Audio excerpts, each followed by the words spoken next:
What is up, all of you beautiful nerds from around the world? I'm, of course, Josh. We're doing another Fan Chat Live here at the Den of Nerds. And, oh, man, is this going to be a good one, guys. I know we haven't been doing that many Fan Chat Lives recently, and I apologize about that. I've sort of been trying to explain this in videos and posts and things like that, but I am in the process of moving very soon. And once I get settled, we're going to be doing so much more stuff here on the Den of Nerds. So much more stuff. But as you guys are coming into the chat and I see you coming in, what is up, everybody? Please let me know, how much did you like Spider-Man Far From Home? Where does it rank in your Spider-Man movies? How much did you like it? And guys, spoilers, spoilers, spoilers. I can't say it enough. Look at all the houdingies I've got around there. They're spoilers, okay? If you're watching this video, we're going to be talking about spoilers. It's that simple. That's what we're going to get into. So what do you guys think? I see some people getting hyped. A lot of people like this film. Better than Homecoming. Does this mean Captain Marvel is now part of the Spider-Man universe? It was amazing. We are going to get into all of that. JMG says 7 out of 10.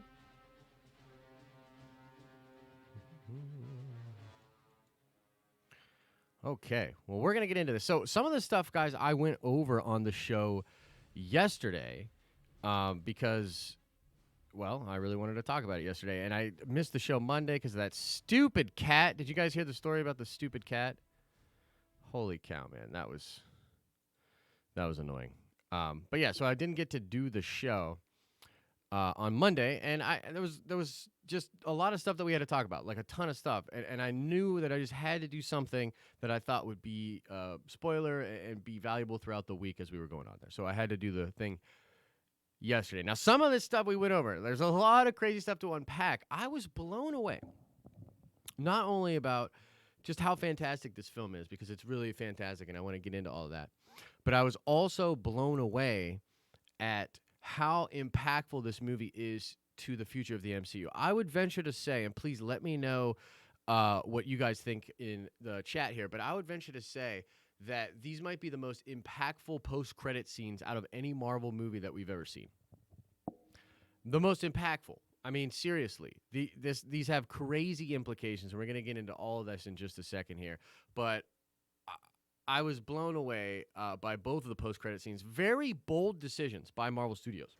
Very bold decisions to do what they did.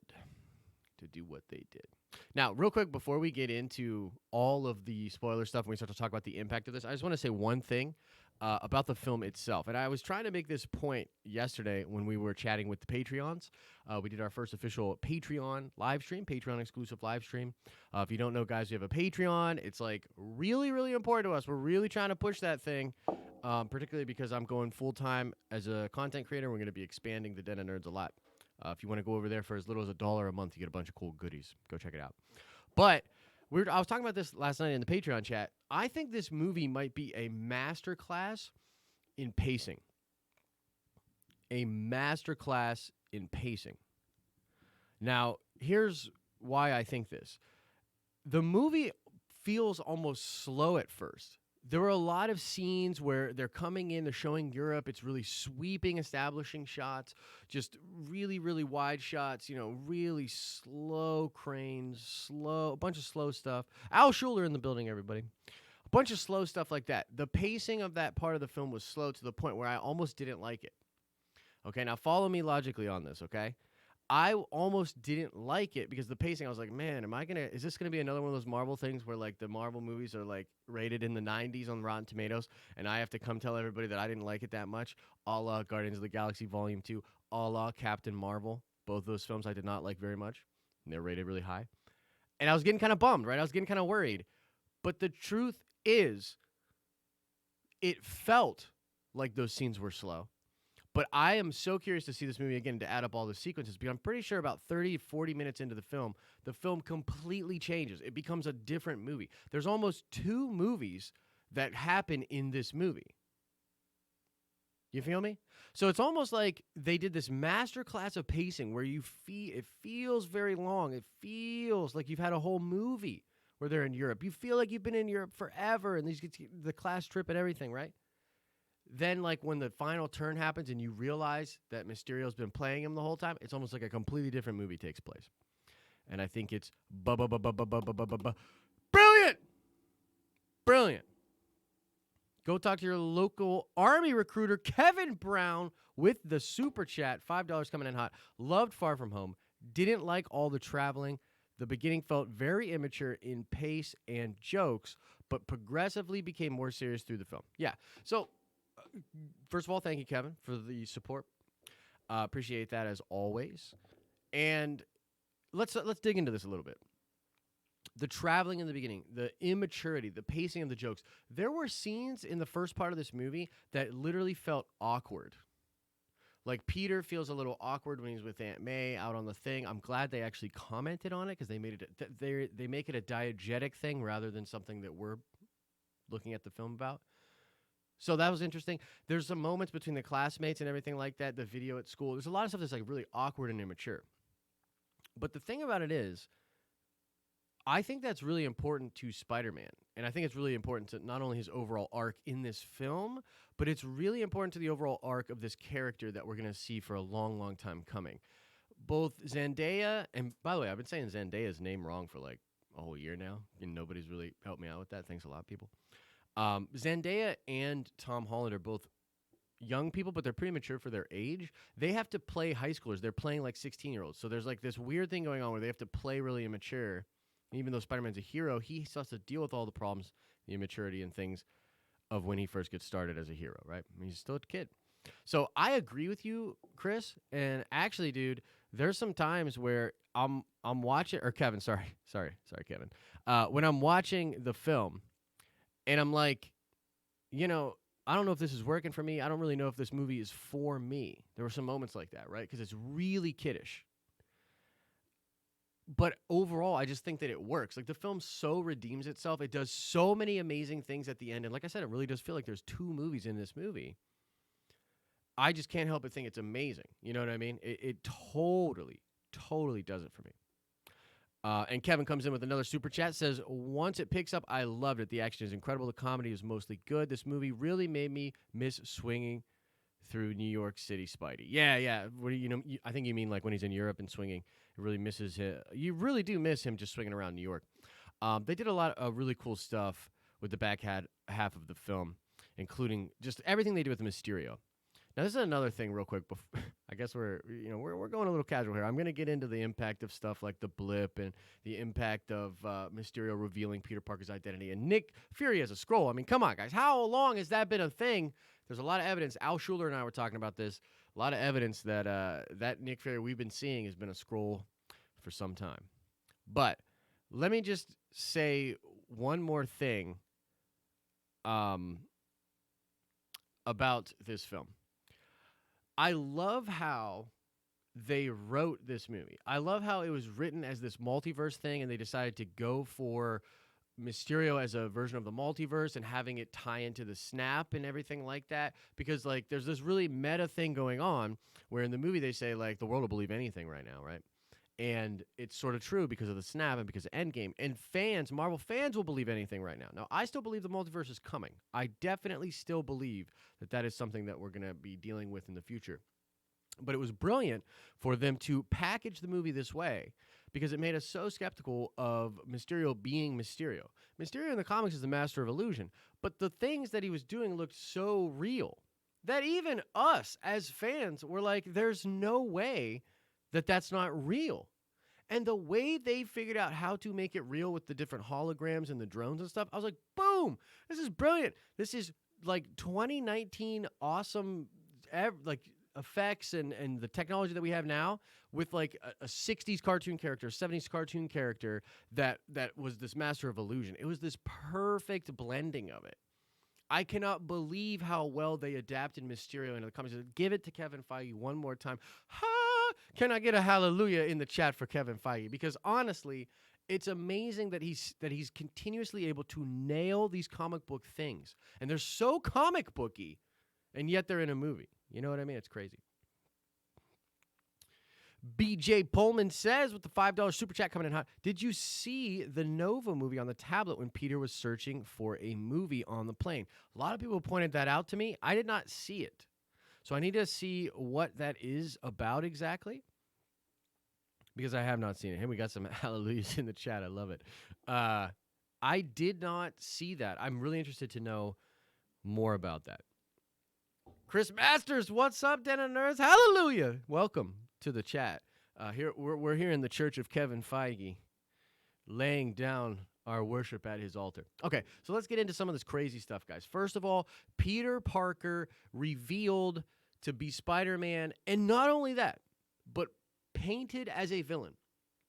Now, I tried to get this real Kylo Ren, I totally see you with the zombies thing. No, it's not a foreshadowing. It's just amazing. The Marvel zombie reference. I mean, geez, man. Comic book fans. We're living in like a nerdvana right now. But anyways, guys, I tried to convey this point in the show yesterday. Them painting Peter Parker and Spider-Man as a villain is such a big hint at what is coming in the next phase of the MCU, and yet I don't think people are really really understanding why, or how, or what I mean. Yo, and Kevin Brown is absolutely right. If you guys could smash that like button, it would really help me out.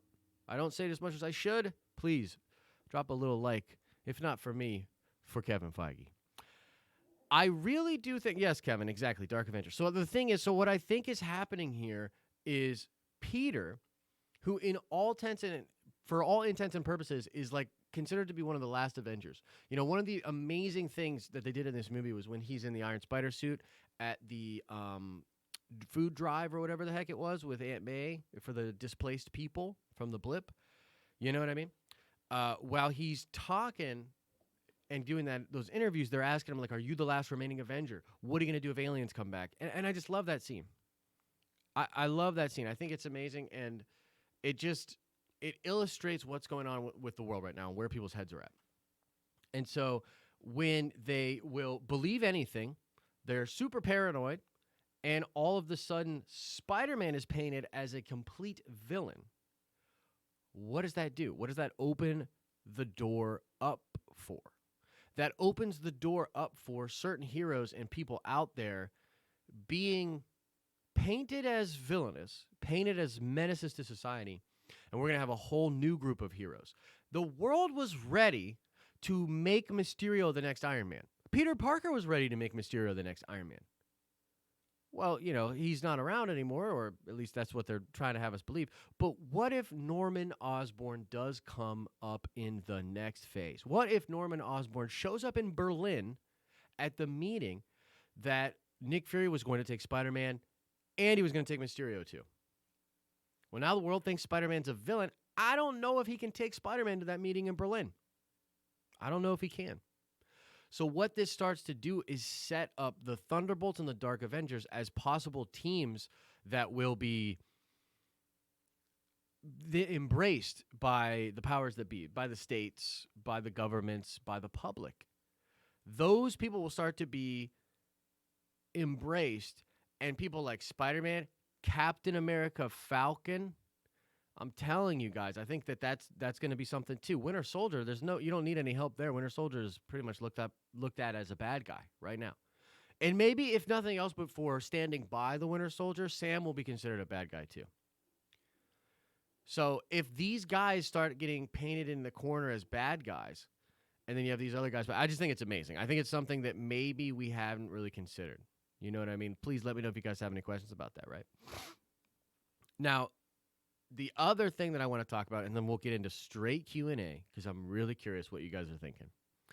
But the other thing is, of course, the Nick Fury scene at the end of the film.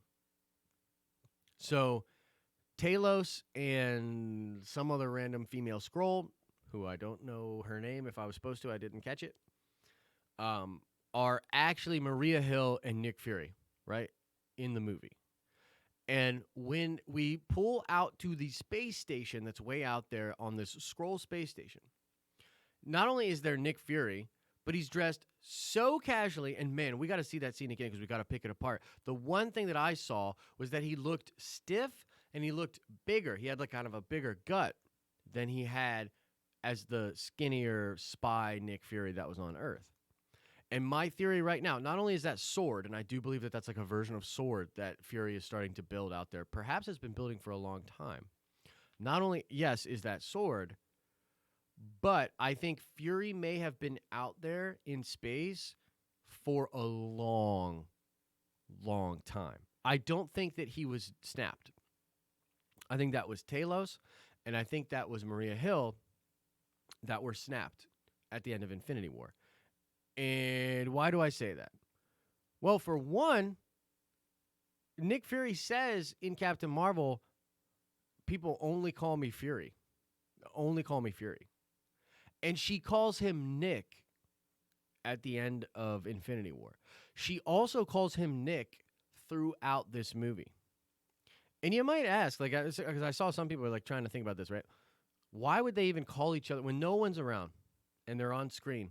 Why would he and she refer to each other as their actual human people, right? Why wouldn't they just call each other Talos and whatnot? Well, because I think in those moments, first of all, it's obviously to tease us, right, and to fool us. But I think that you can explain it away diegetically because you just never know who's watching. And they're in front of all of these different people. And if they're really working with Nick Fury and have been for some time, under the order of Nick Fury, they would likely not reveal their identity at, like, pretty much ever to anyone, right? Interesting stuff. Kevin Brown coming in again with the super chat. Thank you, my friend, for the support. I appreciate it. When told he needs to come back and where are the Avengers, Fury says, time to get back to work. What does he mean? Yeah, so that's an interesting question, right? It's time to get back to work. What does he mean? Well, I'm not exactly sure, obviously. There's a bunch of different things that it could be. My theory right now is that he was, for that line in particular, he was more or less talking about probably just some mission and the fact that he had been asleep or whatever, or was on break or something like that. And he more or less is, I don't know if that line has much meaning. It could, but I don't know if it has much meaning. But what I think is going on is that he was developing a group of heroes in space, and Sword itself is more than just scrolls. And there could be potentially, I mean, think about this, right? There could potentially be a super scroll out there, which now they have access to. There could be some Kree heroes, Adam Warlock, which of course it's not, Adam Warlock's not going to be out there, but a character or creature like him could be interfacing with Sword. Nova, perhaps. Nick Fury, just in the way that he was categorizing and cataloging all of the enhanced people on Earth, he might be doing the same thing in space. You know what I mean? Particularly if he was doing something else in space and then the snap happened and he was like, oh my God, we have to consolidate. We got to form up and have this power now.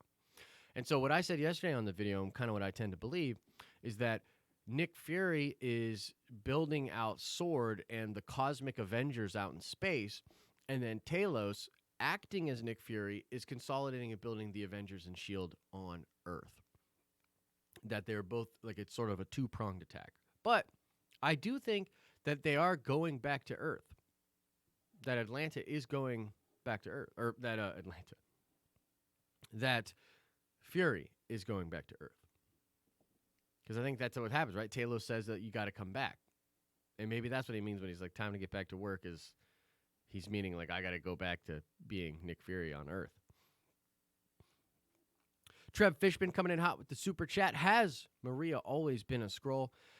So I wouldn't say always, but I would, my guess right now, and it's really complicated because actually there's some weird things in the movies where in Civil War, Fury is cutting a sandwich diagonally or something like that, and he says he never does that, like to Captain Marvel in the 90s. There's a couple other things like that throughout the movies that sort of hint that Fury could have been a Skrull for a long, long time. A long, long time. And it's an interesting twist on Secret Invasion, because the thing about Secret Invasion was, yeah, holy crap, some of these people are not who they say they are, and it's bad and evil and nefarious. In this example, it's like Nick Fury hasn't really been Nick Fury, but he's been acting under the orders of Nick Fury, and he's a Skrull that's a friend with Nick Fury's, so still kind of Nick Fury? Like, it's like weird, right? it's a very interesting take on Secret Invasion. I'm not sure I love it, and I hope we still get a bad. I hope we still get some bad scrolls. For God's sake, at some point, I hope we get some bad scrolls. But for now, yeah, that's kind of where we're working at.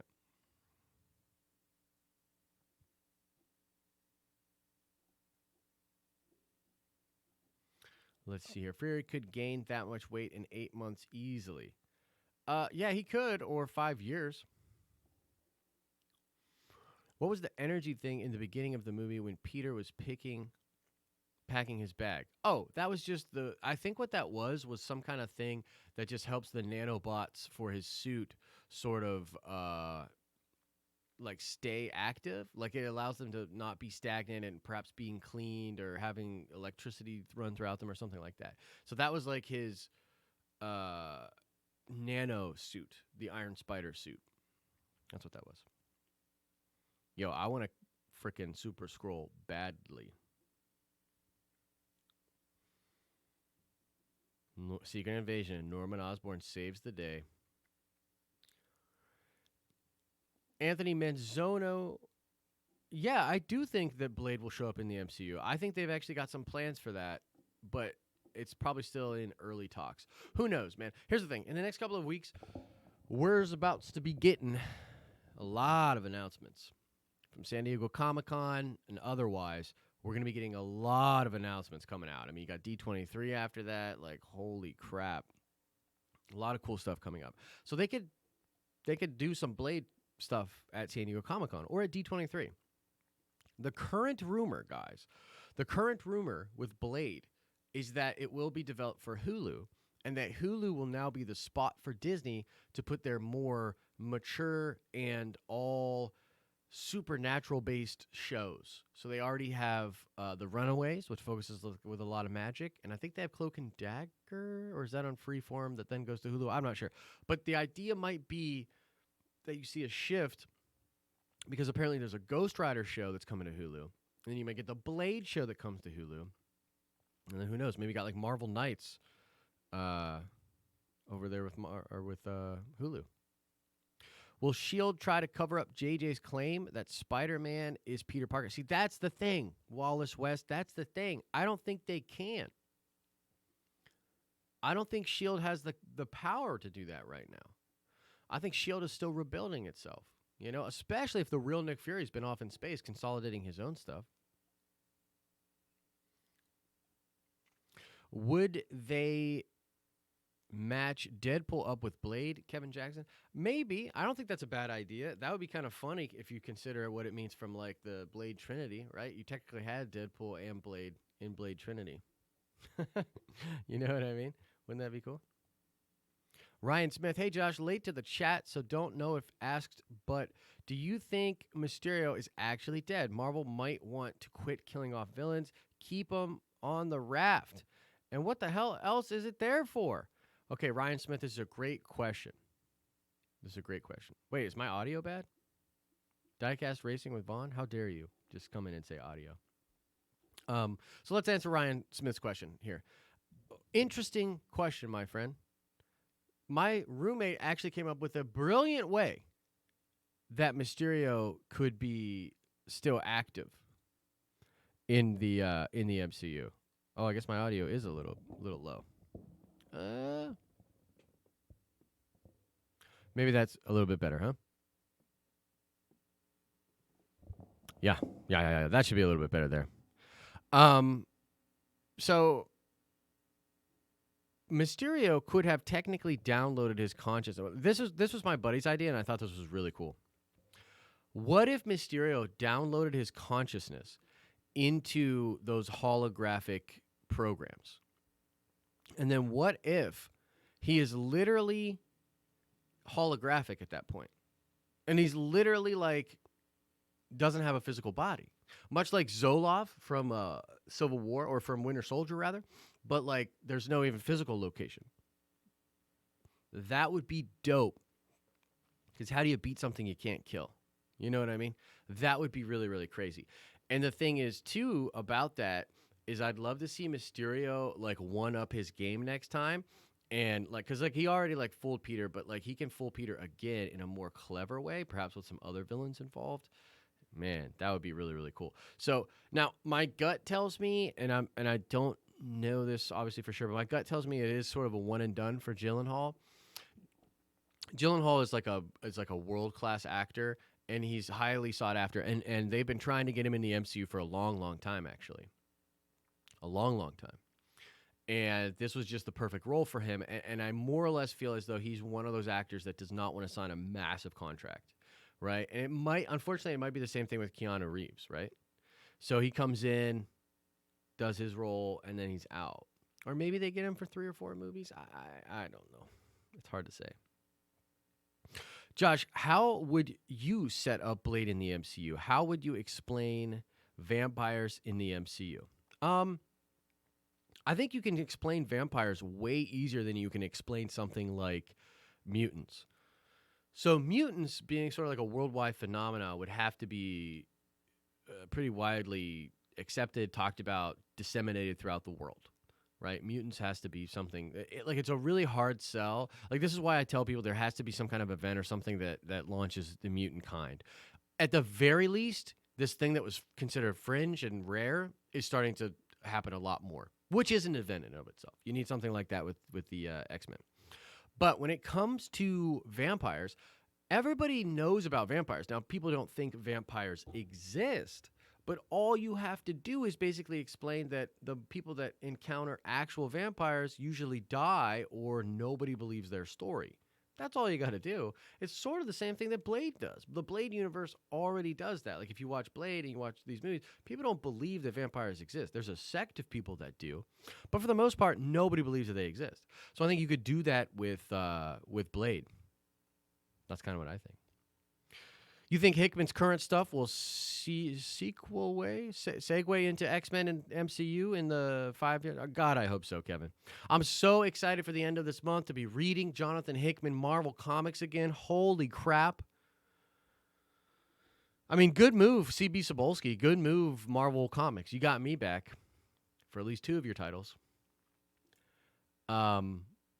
Yeah, that's a good move. That's a good move. I'm very excited. And I mean, as I've said many a time, like I think Jonathan is a special kind of writer that writes a special kind of epic. And his stuff does lend itself really nicely into the MCU. So at the very least, I guarantee you some of the stuff that he's working on will be adapted in some way, shape, or form. If he tells some story that's like legit one of the best X-Men stories of all time, then I can imagine, especially if it sells a crap ton of books, I could definitely see Feige being like, well, let's do our version of that. And they'll take pieces of it, but they wouldn't like straight adapt it. Now, way down the line, I could see maybe Jonathan Hickman actually doing a screenplay and then maybe getting involved with the MCU. But like Marvel really doesn't like to do that for some reason. They really like to keep their Hollywood people, their movie people over here, their comic book people over here. You know, everything's in its nice, neat box where we know what it is and where it belongs. So I was really sad about Chameleon not being in the movie. Random Clips says. I was actually blown away that the Sinister Six post-credit scene that was leaked, and frickin' Grace Randolph. By the way, I love Grace Randolph. Like, I love Grace Randolph. I really do. But, like, what was up with her take about Osborn? And I know it's technically just, like, a tweet, a cryptic tweet that she made. But, like, did she, what was that about? Did she really think that Osborn was in there? Did she know he wasn't and yet still go with that story? I don't know. But I was shocked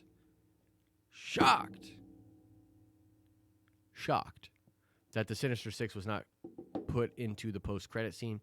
I was very happy that Chameleon was not Nick Fury. I was going to be pissed if Chameleon had somehow gotten a hold of Nick Fury and become Nick Fury and fooled so many people. I was like, Chameleon? Come on, bro. And I know he technically does this in certain comics, but, like, come on, bro. By the way, the best part about Talos being Nick Fury, that scroll being Nick Fury, the best part about that is Nick Fury was not fooled by Mysterio. Which makes sense, because I don't think Nick Fury would be fooled by Mysterio. Talos, on the other hand, though, you got some splaining to do, Talos. I'm waiting for all the clickbait videos about Tobey Maguire coming to the MCU because J.K. Simmons reprised as JJ. Second Street Marvel, are you saying I should stop working on my version of that video you just described? Because it's confirmed. Tobey Maguire is coming to the MCU because of J. Jonah Jameson. Confirmed. I already made the thumbnail. I wrote the video. Are you telling me that you're not going to watch that video? I'm just kidding, guys. I'm just kidding. I didn't do it. I didn't do it. Can I tell you what the second post-credit scene is about? Shan Petros. Yeah, I can totally explain that. So the second post-credit scene is about how Nick Fury has actually been in space and he's building Sword. That's a theory. We don't know for sure what it exactly means, but Sword in the comic books was like Shield, but in space. There was this character, I believe her name was Abigail, the green-haired mutant chick. What was her name, guys? Abigail, I believe. Brand, maybe. But anyways, there was this Shield-like organization out in space that dealt with all the cosmic level threats and just monitored and observed life around Earth. And so what we think is going on is that Nick Fury's been in space building up Sword, and all that time, Talos has been on Earth pretending to be Nick Fury and doing what he needs them to do. Does that make sense? Josh, would you want to play both Blade and Namor in the MCU? Wesley Snipes and Namor is interesting. You know, I saw some people say like Jet Li. That could be cool. Yeah. I don't know. For some reason, I think it should be like an Asian American or an Asian a person of Asian descent. But that's just like in my head. In my head, I almost feel like man, there's an actor I can't think of their name, but yeah, I feel like that could work. That's just me. Lee is way too old now. You're probably right, man. You're probably right. Someone like that though. Jason Momoa? No, but you know what, dude? Jason Momoa should play Sabretooth. When we get those guys back, dude, Jason Momoa should play Sabretooth. And by the way, why is Henry Cavill not Captain Britain? You know what I mean? Henry Cavill should be Captain Britain. 1,000,000%, yo. Dude, that's who I'm thinking of, Atlanta Fan 21. The guy that's the lead in Crazy Rich Asians. That's the guy that should be Namor. I can't think of his name, but yeah.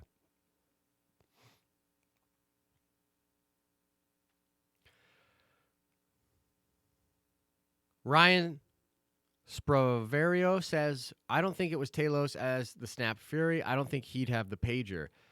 I think he would have the pager because I think that Nick Fury, the real Nick Fury, was literally working with Carol Danvers. Now, that's a stretch because it's like, why wouldn't Fury then just come to Earth and try to help out the Avengers, right? Well, there's a lot of ways that you can explain around that. But perhaps he just thought that the Avengers would figure it out.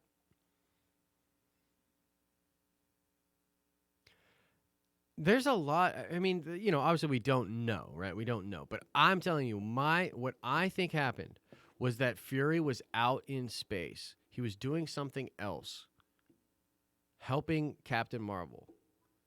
Captain Marvel at the time, or rather, the Nick Fury that was on Earth is Talos, and Talos and Maria Hill are going around investigating things, trying to figure things out. Because what was that? Remember there was a comic book, there's a prequel comic book where the Maria Hill and Nick Fury are actually explaining a little bit more of who they're looking for.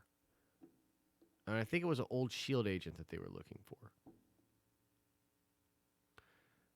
Yeah.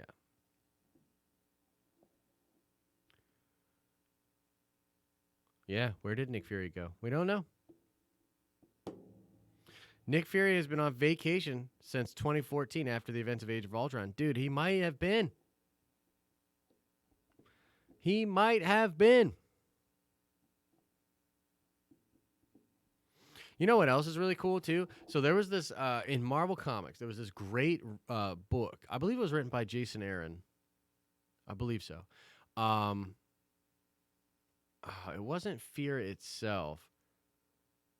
It was the one where the Watcher got killed and his eyes got taken. Do you guys know what story I'm talking about? Anyway, it's revealed that Nick Fury was not just doing all the Nick Fury things that we thought he was doing on Earth, but he was also doing this thing being called the Watcher on the Wall. And he was literally going to different dimensions, fighting different demons that were coming after us, doing all these things in adventures that we had no idea. But Nick Fury was the guy that was Original Sin. Thank you, Dylan. That Nick Fury was the guy that was literally protecting Earth in ways that you could not imagine. And he was doing it on his off days. And maybe that's what they're setting up here. Maybe Nick Fury was out there doing the craziest of stuff for a long, long time. Now, in the comic books, if we were going by comic book logic here, that would not have been a scroll. That would have been an LMD, life model decoy. So the Nick Fury in the movie would not have been Nick Fury. It would have been an LMD that was controlled by Nick Fury or had a Nick Fury AI or something. But, they just choose to do the scroll thing because the scrolls are hot right now, and it just ties more into Captain Marvel and where we're going with that. So there's a lot of stuff. Look, they have a plan. They got a plan.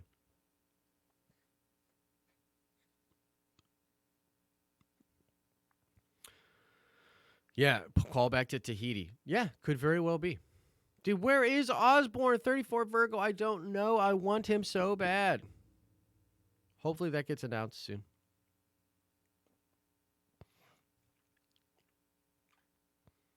If not for Captain Marvel, Thanos would have pulled the snap off again. 100%. Captain Marvel was a big, big help in that battle. For sure.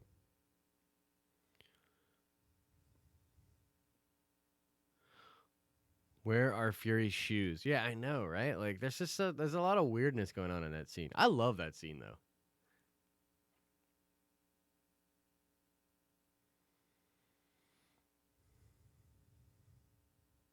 That's correct, Kevin. So next year is Black Widow and the Eternals. So you don't know if he's introduced then. Now, here's the thing. Both of those movies could take place over multiple time periods. It really looks like there's at least a portion of Black Widow that takes place in the present. And you could be dealing with things like there's nothing to say that Black Widow can't talk about certain villains that end up in the Cabal that have associations with Norman Osborn, or that Norman Osborn has associations in that movie. There's this benefactor character that we think is Osborn that's being cast right now. And the person in Ant-Man and the Wasp, that's this unknown dude, right? The guy that the one dude is working for trying to get the Pym particles, that could be Osborn. That's what a lot of people think. And so Osborn could already have been hinted at in the MCU, and we could still get him teased in next year because the Eternals movie might take place 10,000 years ago, and it could literally span different points in time. It could go into the future. The Eternals movie might end up being like real weird, and it might even end up intersecting with where we're at now in the MCU. So, I would agree with you that on the surface level, it doesn't look like Norman is coming in the next year of movies. Maybe that's fine. Maybe it's sprinkled and teased and he comes next year. Also, you can't forget Disney Plus. So the beautiful thing about Disney Plus is they're almost like little comic books that we get to read that tie directly in.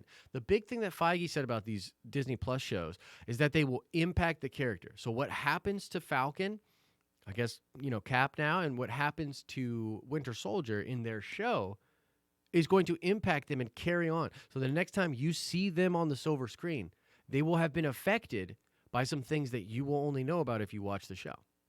And it will matter. Brilliant pitch. Beautiful idea. And so we could get some Norman Osborn going on in those shows. You know what I mean? Do you think the Eternals movie could be used as a seed for mutants in the next few years, since Celestial playing around with DNA modifications? Definitely not a bad idea. There's also rumors that Guardians of the Galaxy 3 will deal with the High Evolutionary, and will deal with the High Evolutionary being sort of the father of Rocket Raccoon, that he created Rocket. So maybe both of those things could tie into mutants, set up mutants. Josh, please answer. What's the next Spider-Man villain? I really don't know, man. I'd love for it to be Kraven the Hunter, though. I want to see Kraven the Hunter. I want to see the last hunt. I must see it. You guys know about Craven? Y'all know about Craven? Because that would be dope.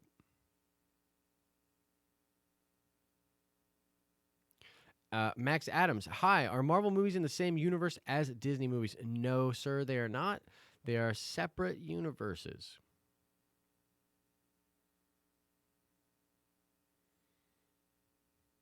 Yeah, Last Hunt would be dope.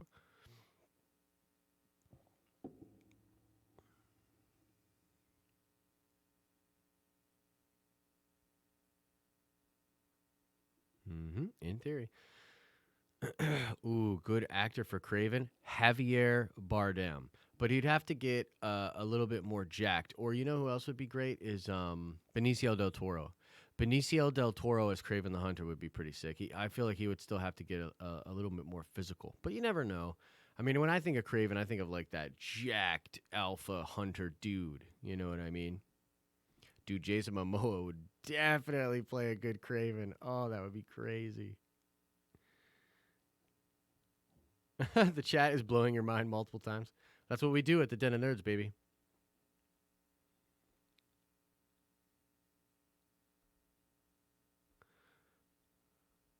Is Deadpool 3 in phase 4? Maybe. Maybe. Do I think that Andrew Garfield and Tobey Maguire will have cameos in the Spider-Man 3? No, I do not. But I do think it's possible that they show up in whatever Sony is building. And I do think it's possible, considering the multiverse and how they like to play around with the multiverse and the Spider-Man characters, I do think it's possible that you could get a film with those three actors and those three Spider-Man together. Now, a lot of people are saying the best way to do that would be a movie or an animated version, and you just use the likeness of the characters. And you do Spider Verse too, but it has those movie characters. The problem with that is it already feels like the one Spider Man is the Tobey Maguire Spider Man in Spider Verse. Like he has the spider. It looks like it's Tobey Maguire. They literally take some of those scenes out of those movies, right? So I don't know. I feel like they should do it live action and do it in the Venom verse that they've got. I hope we see Mac Gargan in a scorpion suit though, with the tail and everything. I would love to see that, and I like how Mac Gargan becomes Spider-Man in the Venom suit or in the black suit for the Thunderbolts and Norman Osborn's Dark Avengers. So I'd really like that as well. What if they confiscate the Tony Stark armor that Peter Parker has, and that suit is taken by the Dark Avengers, Norman Osborn, and that suit is co-opted and they change it black armor like the spider, like that, right? Dope, all black armor, and Mark Gargan. Whew, yeah, me sold. Josh, please answer. Hang on, lost it. Chat went too fast. Thoughts on Agents of S.H.I.E.L.D. covering up that Spider-Man reveal? I don't know. I don't know what you're referring to. I have not watched Agents of S.H.I.E.L.D. in some time. Star Wars needs to clash with Marvel. I'd love to see that like in a comic book. Do a one-off, like one shot, or like a graphic novel or something like that. Will Spider-Man 2099 be in Spider-Verse 2? It would look that way via the post-credit scene.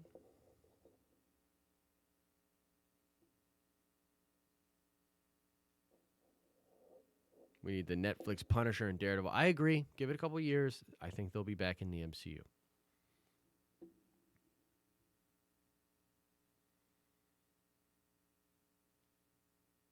Why was Doctor Strange unavailable in Spider-Man Far From Home? Probably because during the events of this movie, maybe he's doing his solo movie where he's battling Nightmare in the Nightmare realm.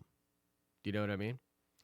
Anthony, can you just drop your comment in again, buddy? I'll try to just get to it. I can't like scroll up. I'll lose track of everything. Any idea when we get a new Spider-Man? No, I really don't know. It's a good question. Maybe we'll find out more in the next couple of weeks. 3 MCU movies next year? I don't think so. I think it's only 2 MCU movies next year. Still can't hear me? Well, gosh dang. I got this thing as loud as I can. I mean, I guess I could have it louder. Sorry. We're sorry. Sorry. We're sorry.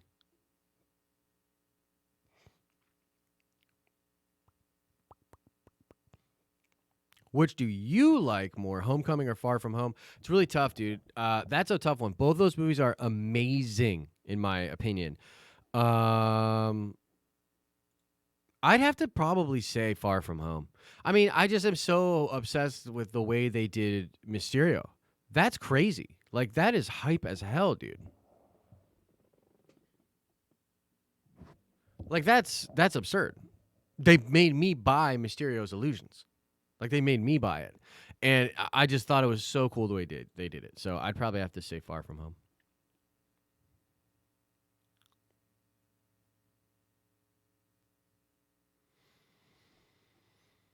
Explain my previous question. You said Shield couldn't cover up the reveal because it was still rebuilding, but the one in Agents of Shield is already built up. Could they cover up the reveal? Again, I don't think so. Just my opinion. I don't think so. Any Nova news? Not really. Other than that supposed cameo with the Nova movie that he's watching in the thing. Ooh, Moon Knight. Actually, I owe you guys a Moon Knight video. Ken Cologne, our amazing meme master. Ryan Smith, thank you so much for the super chat, brother. Ken Cologne, our meme master, told me that many of you guys hit him up on social media and wanted me to do a Moon Knight video, and I told him I would, and I haven't yet, and I feel really bad about that. I'm working on it, guys. Like I said, once I move, man, you guys are going to be sick of me. You guys are going to be sick of me because I'm going to be doing so much content. Live streams every day. A lot of it on Twitch, but live streams every day. 2 videos a day on all of our channels, at least. Minimum. You guys aren't ready for all of the freaking content I've got coming at you, man. I'm going to get you guys like Clockwork Orange. Just keep your eyeballs open and drop those water droplets, and it's going to be Den of Nerds content 24 hours a day.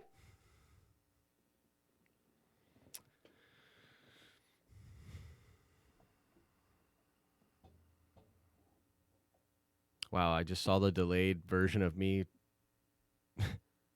That was a little emphatic. A little much. I missed a Galactus comment. Look, man, I'm sorry, Kevin. I'm trying here, bro. We're only going to go for about 5 more minutes, guys. Please get your questions in. Of course, I answer every super chat that comes in. No big deal if you don't have any loot for a super chat. Not a big deal. But, man, let's just go 5 more minutes to get some questions going on. Do we have a release date for Guardians 3? We do not. Maybe we'll get that at Comic-Con. Maybe at D23. Will the scroll shape shift and play Peter Parker while Spider-Man is out there doing his thing? Oh, that's a great idea, Chris May. That would be brilliant. Mutants already existed before the snap, but the X genes were unlocked. Beautiful. Love that. J. Jonah Jameson will be working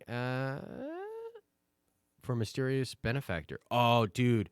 Love it. Daily Bugle gets massive donation from the Benefactor, a.k.a. Norman Osborn. Yeah, Dylan Brown. If that was the real Nick Fury, this movie would have been over real quick. 100% agree. Am I going to San Diego Comic-Con? I am not going to San Diego Comic-Con. I am going to New York Comic-Con. A bunch of us are going to New York Comic-Con. We've got press for New York Comic-Con. So hopefully there's a lot of cool stuff that goes down in New York in October. But no, unfortunately with my move right now, I was not able to go to San Diego. Plus, San Diego is like a really pricey one. You know what I mean? Like, if we grow this channel a bit more in the next year, I could see us going to San Diego Comic-Con. We could do that. If you guys really wanted us to go and get some of the coverage there and just have fun and see what it's like for us there and stuff, we could definitely do that. But for now, no. Well, so first of all, it's a pricey con, but it's also on the opposite coast of where I live, right? So I'd have to travel over there, have a hotel, and I mean, I just imagine that it's just a ton. Whereas New York, even though I am moving to Pittsburgh, I'll drive into Philly. I'll stay with people I know. I'll drive into the city being New York City. If I really need to, get a hotel maybe on Saturday or something in New York. It's not that bad. I know people in New York. I could stay there. You know what I mean? Like, we could ball out on a budget. Josh, I think I'd rather have young Blade and young Namor in the MCU. Do you agree with this idea?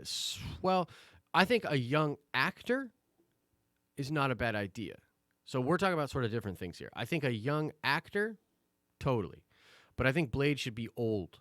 I think Namor should be old in canon. Do you know what I mean? Like, they should be old, but you can go with young actors. That's fine. Yes, I am in Philly. I currently live in Philadelphia.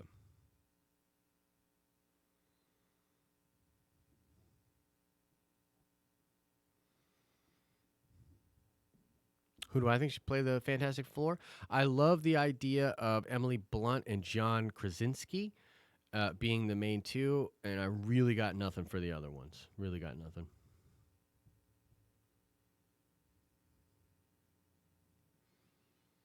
Was there anything to that casual reference to the Kree in the movie? I don't know, man. I got to see the movie again because I remember that, but I don't remember what it, like, the context. Shan, I probably did not see your message. I'm sorry. Drop it in. Tara, peace out. Yo, give it up for Tara, one of our newest Patreon members at the business level, everyone. Tara's on, everyone. Can we get a golf clap? No, we seriously appreciate all the Patreons. They help us do what we do.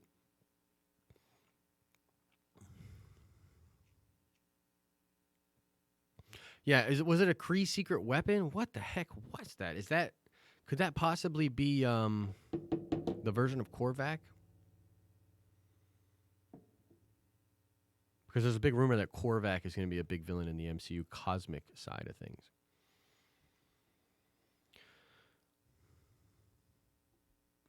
Who should play Doc Ock?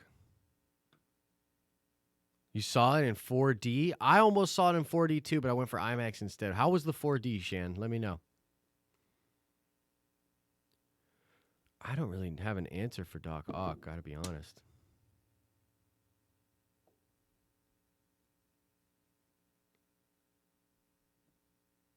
Any news regarding the Masters of the Universe? No, I haven't heard anything actually in a long time. I bet it was incredible in the second half for sure. Yeah, the illusion scene, I'm sure.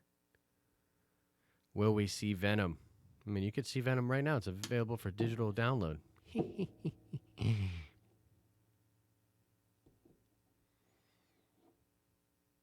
Valkyrie movie or Disney Plus show? I'd probably say Disney Plus. But depends on the movie.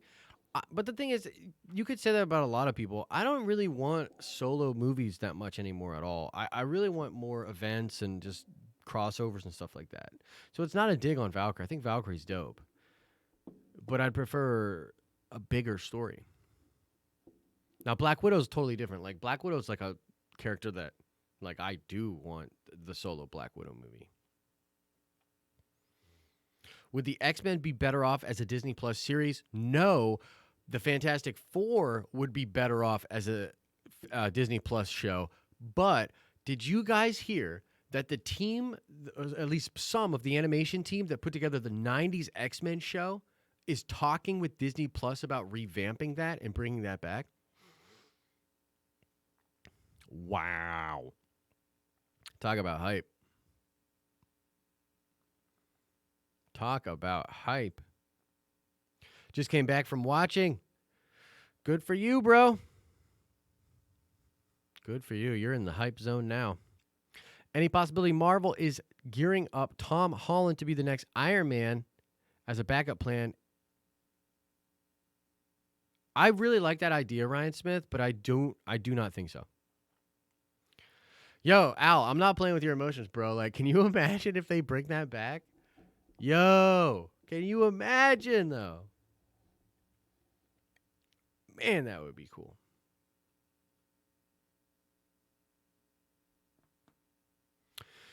Jacob says, would you say this movie warrants John Watts to direct any all future Spider-Man MCU movies? I mean, so it's sort of a weird question. Like, I respect the question. I like the question because, like, look, I'm hype as hell on it too.